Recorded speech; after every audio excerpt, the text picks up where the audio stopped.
Perhaps when Al-Qaeda is mentioned, many people immediately think of Afghanistan. But after 2003, in Iraq, another name appeared, at first quite unfamiliar, that gradually became a symbol of a new kind of chaos. Baghdad at that time was a city of overlapping sounds, the call to prayer echoing amid distant explosions, ambulance sirens cutting through the stifling hot air. In August 2003, an attack shocked the entire world. A suicide car bomb drove straight into the United Nations headquarters in Baghdad, taking 22 lives. From that moment on, international media began to repeat one name over and over: Abu Musab al-Zarqawi. For many families in Iraq, that was the name tied to a new kind of fear seeping into every neighborhood, every home. People called him the architect of sectarian war. He did not only attack occupying forces, he aimed directly at the fractures within Iraqi society. Suicide bombs sought out Shia residential areas, crowded markets, shrines, religious holidays, places where people should only have had to worry about dinner and their prayers. Gruesome execution videos were deliberately disseminated to spread panic, to draw in more extremists, to repaint Iraq in just two colors, Sunni and Shia, while innocent civilians stood on that deadly fault line in between. How did a street thug from Zarqa become the #1 security nightmare for the United States in Iraq? How can a prison turn a lost life into a violent ideology? As with every episode on this channel, this video does not seek to glorify or justify any organization or act of violence, but to understand how they are structured and repeated. In this episode, we will trace Zarqawi's youth in Jordan, his radicalization behind bars, how he built Al-Qaeda in Iraq and fanned the flames of sectarian war before closing with his death in 2006, along with the toxic legacy that laid the groundwork for the emergence of IS later on. To understand why Zarqawi could step out from the shadows, we cannot look only at one individual. We have to look at the mold that cast an entire generation. In Jordan in the 1970s, 1980s, Zarqa was a poor industrial city. Factory dust clinging to clothes, low wages, high unemployment. Many families were crammed into cramped apartments. Young men grew up on street corners, in tea houses, on dirt football fields, hearing news of jobs the way one hears about a gamble. In a society that placed great weight on honor but lived under a heavy-handed security state, people were both easily made to feel looked down on and forced to remain silent in the face of power, swallowing their anger. At the same time, in Iraq under Saddam, life was militarized down to the very rhythm of breathing. The Iran-Iraq War dragged on. Then the Gulf War and the sanctions after Kuwait made meals thinner and the future narrower. People grew used to propaganda loudspeakers, to the fear of sons being sent to the front, to long lines at hospitals without medicine. Everyone understood there were eyes and ears around them, informers, and questions that should not be asked. Sunni-Shia tensions did not disappear. They were merely compressed under the dictator's hand. Conflicts were not resolved, only pushed down, waiting for the day they would burst forth. That was the shared ground, a Middle East where violence and repression accumulated year after year. When order is built on fear, when the doors of opportunity close, people are very easily swept up by simple answers that sound certain, that sound like a way out. But the price is often hatred. And when a society is pushed to the edge, a single spark is enough to burn the whole field. In that context, into what shape would someone like Zarqawi be molded? And why did violence become, for him, the only language that made him believe he was being heard? In Zarqa, Zarqawi did not grow up as a religious leader. He grew up like countless boys in a poor industrial city, where factory dust clung to rooftops, to clothes, and even to the way people spoke. Schooling was left unfinished. Long days passed on the sidewalks, in the sound of car horns and the helpless shakes of adults' heads. At home, meals went quiet. Questions about the future sounded more like a sentence than a hope. Friends were gangs, tea houses, pointless arguments, alcohol, tattoos, scuffles, a few petty crimes. A man on the margins, with no steady job, with no respect. In a society that places great weight on face and honor, the feeling of being looked down on ferments very easily into anger. From the mid-1990s, Zarqawi was imprisoned in Suwaqa, where days and months were measured by the sound of iron doors and cold roll calls. The cramped space, the repetitive time, and the feeling of being forgotten made many men want only to survive from one day to the next. But for those looking for an outlet for their resentment, prison could become a mold. To the point that the authorities once had to isolate a group of extremist Islamist inmates for fear they would recruit both common criminals and guards. In that group was Abu Muhammad al-Maqdisi, an extremist cleric, a man who spoke little but spoke with certainty, and who always divided the world into two blocks of light and darkness. He handed Zarqawi the Quran, made him memorize it, then interpreted it in a starkly binary way. Us and them, the righteous and the traitors. Honor was no longer the private matter of a wayward young man, but turned into a collective humiliation. Jihad was presented as the path to cleanse the past, and also as a way for a despised man to suddenly have a place in a grand story. On visiting days, his mother might only have seen that her son smiled less, spoke more briefly, his gaze colder. She might have thought it was maturity. But for Zarqawi, that was when he donned a new cloak, a new identity, and an ideology ready to legitimize violence. Prison does not only lock people up, it can turn people into a different version of themselves, if inside there is someone who knows how to turn bitterness into extremist belief. In 1999, Zarqawi was released after nearly 6 years serving his sentence in a Jordanian prison. He walked out from behind bars no longer as the wandering street thug in Zarqa, but as someone who believed that his wayward past had been washed clean by the ideal of jihad. From there, the path leading him to Afghanistan was almost the obvious choice.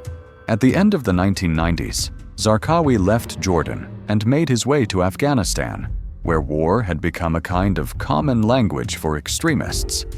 That land was full of scars, villages pockmarked with shell craters, children more familiar with the sound of aircraft than with school bells. In the training camps, he learned iron discipline, learned how to move in small units, learned how to turn belief into orders. More importantly, he met people from many countries, all carrying the same illusion of global jihad. But even there, Zarqawi remained a separate branch. He wanted to decide for himself, issue his own orders, build his own name, not dissolve completely into core Al-Qaeda. Then 9/11 happened, and the manhunt began. The United States attacked Afghanistan, and the jihadist networks scattered like ashes before a strong wind. In the chaos, Zarqawi did not disappear. He slipped across borders, kept his contacts, gathered followers, built a group loyal to himself. When lines were cut, he learned how to reconnect them with money, with promises of paradise, with threats against the hesitant. In 2003, the United States invaded Iraq. The Iraqi state at that time collapsed quickly, and order shattered. Weapons flooded the streets, and people were trapped between fear and humiliation. That power vacuum was like a darkened stage, just waiting for someone who knew how to make an impact. Zarqawi stepped onto it with an existing network, with ambitions already forged, and with a formula of violence extreme enough to turn political conflict into sectarian war. When Iraq's doors were flung open after 2003, Zarqawi did not step in with speeches, but with a network that had already been prepared in advance. The old state dissolved, order disappeared from many streets, and a new market emerged. A market of guns, cash, and despair. Within just a few weeks, masses of men lost their jobs: former soldiers, police, civil servants, unemployed young men, all pushed to the margins of society together. Zarqawi put down roots exactly in that layer. He made deals with Ba'ath remnants, Sunni armed groups, and weapons and human smuggling routes along the border. Safe houses, drivers, couriers, weapons caches were linked together into a network. He imposed discipline, used aliases, divided people into small cells so that if one link was broken, the whole chain could still survive. Recruiters appeared in tea houses, in markets, in prisons. Stories about humiliated honor were exaggerated. Envelopes of cash just big enough for a poor family to nod their heads. The initial target was very clear. Strike at American soldiers and the machinery of the new government, proving that none of them could bring security. And fear. That was what he used to buy time, buy people, and buy power. But the crucial point lay elsewhere. Zarqawi did not just want to take part in a war, he wanted to change the nature of that war. Instead of only aiming at the military and hard targets, he deliberately struck at the Shia community. Shrines, residential neighborhoods, markets, the places where ordinary life was trying to hold on. When violence touches the sacred, it not only takes lives, it shatters trust. It triggers revenge, then counter-revenge. Zarqawi needed indiscriminate retaliation so that Sunnis would feel they were under collective attack, driven into a corner. In that atmosphere, Shia militias sprang up. Checkpoints appeared along the roads, and the question, "Which side are you on?" rang out at school gates, on the way to work, in the market. People avoided their usual routes, changed the time they went home, locked their doors early. Many families quietly moved away. Neighborhoods drew their own invisible boundaries. Iraq was gradually being redrawn along sectarian fault lines. Exactly the outcome he wanted. Zarqawi also understood how the modern world operates. News lives off shock. The media needs shocking images. There is a ruthless rule. The bloodier the story, the higher it leads the bulletin. He turned violence into a personal brand. A form of PR written in blood. Execution videos were carefully staged and then released to sow fear. Suicide bombings were timed and placed to dominate global airtime. When he attached his name to Al-Qaeda in Iraq, it was not just a label, but an invitation to foreign fighters and streams of funding. And every time the name Zarqawi appeared on screen, somewhere there was another young man who thought violence was the shortcut to being seen. He turned the suffering of civilians into a recruitment tool. From here, the spiral of sectarian war truly began to accelerate. And as that spiral sped up, Iraq began to count the days by the sound of explosions. In Baghdad, in Najaf, in Karbala, people no longer asked whether today would be quiet. They asked who would not come home today. On August 29, 2003, in Najaf, a car bomb exploded near the Imam Ali Shrine, killing 95 people, including cleric Mohammed Bakir al-Hakim. At the funeral, the sound of prayers blended with sobbing, and outside the gate, people looked at each other with eyes full of both pain and anger. Hospitals were overloaded, corridors packed with people. Doctors worked to the point of exhaustion, and the same question was repeated over and over. Have you found your family yet? By Ashura in 2004, attacks in Karbala and Baghdad killed more than 100 people in the midst of pilgrims praying. Then, on February 28, 2005, in Al-Hilla, a car bomb targeting a line of police recruits killed 127 people. After each explosion, the city did not just lose people, It lost the habit of believing that tomorrow would look like today. But the spark that pushed Iraq fully into sectarian war was Samarra on February 22, 2006. The al-Askari shrine was bombed, with no casualties at that moment. Yet for Shia, it was a blow to one of the holiest places. And for extremists, it was a switch. The next day, more than 100 bodies were found. In just a few days, hundreds of people were killed in waves of revenge piled on revenge. On the streets, checkpoints were thrown up in haste. People were asked for papers, their names scrutinized, their accent listened to, as if identity itself were a sentence. Shops closed early. Families gathered their belongings and left neighborhoods that had once been home. Tensions that had been suppressed for years suddenly became street law, and civilians were the first to pay the price. And if you want to understand what a sectarian war looks like, look at the smallest things. A greeting to a neighbor becomes awkward. A wedding is postponed for fear of being labeled. A child hears adults whisper, Sunni, Shia, as if speaking of two worlds that cannot share the same space. Families are torn apart, not because they want to be, but because they are forced to choose. None of it is accidental. Zarqawi struck at places of worship and crowded spaces to create shock. Shock brought retaliation. Retaliation pulled more people into extremism. When a community is pushed into fear and hatred, every call for moderation becomes weak, and extremists seem to be the strong ones. Violence reproduces itself, like a machine running on fear. And once that machine was running, the name Zarqawi became a top priority target. But the strategy of sowing hatred had already taken root. And once hatred had taken root, Iraq was no longer just a battlefield. It was a social fissure widening by the day. From that moment as well, on another front, the war shifted into a manhunt. Washington wanted to eliminate the man who had designed that formula of violence. Zarqawi became the #1 priority target, not only because of the death toll, but because he was turning Iraq into a machine that fed on revenge. After 2005, when Iraq had already sunk into chaos, the name Zarqawi became an obsession in every security bulletin.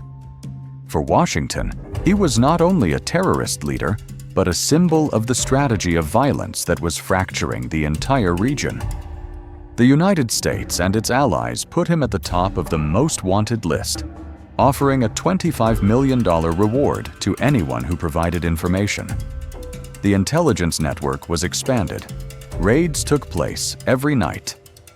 Satellites scanned the desert. Drones circled in the sky. Every call was intercepted. Every vehicle was tracked. But Zarqawi understood that game. He constantly changed locations, constantly appeared, and then disappeared. In the eyes of those hunting him, he was always half a step ahead, changing locations, changing people, changing even his traces. In June 2006, intelligence led to a house near Bakuba. 2 guided bombs fell, and the house was reduced to rubble. When U.S. forces stormed in, they found the body of a man with familiar tattoos.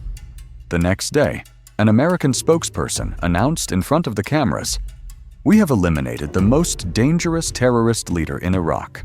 The media replayed the images of the body over and over, as if trying to close a nightmare. For many Iraqis, it was news that carried a fragile hope that the storm of violence was about to stop.